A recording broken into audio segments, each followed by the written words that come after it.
Assalamu alaikum wa rahmatullahi wa barakatuh, mtazamaji wa Kishki TV. Waswahili husema siku zote kurukaruka kwa marage chunguni ndio kuiva kwake.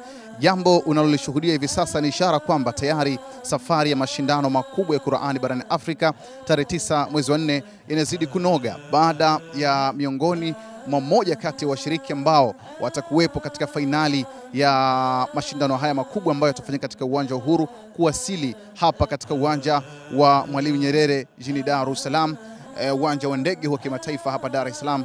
Hapa ni Terminal 3 na kutana na mshiriki kutoka nchini Rwanda, Kanesa Sharif, ambaye tayari amewasili wakati huu. Tutakwenda kuzungumza naye tumsikie amejisikiaje kupata nafasi hii, lakini matarajio yake ni yapi. Assalamu alaikum wa rahmatullahi wa barakatuh. Wa alaikum salam wa rahmatullahi wa barakatuh. Hali yako? Pole na safari. Nzuri sana tu.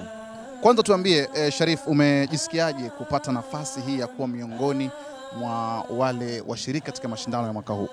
Vitu vigumu vizuri rahisi kutoka kwenye nchi mmoja kukuja hapa kwa mashindano ya Kishki. Naam. Matarajio yako ni yapi katika mashindano haya na maandalizi yako jumla yakoje?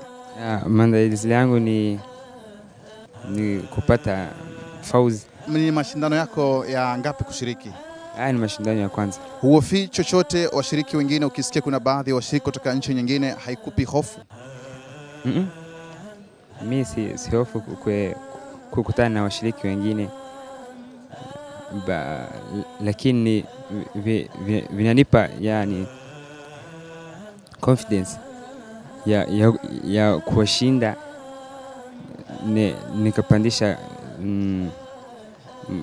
my country yani.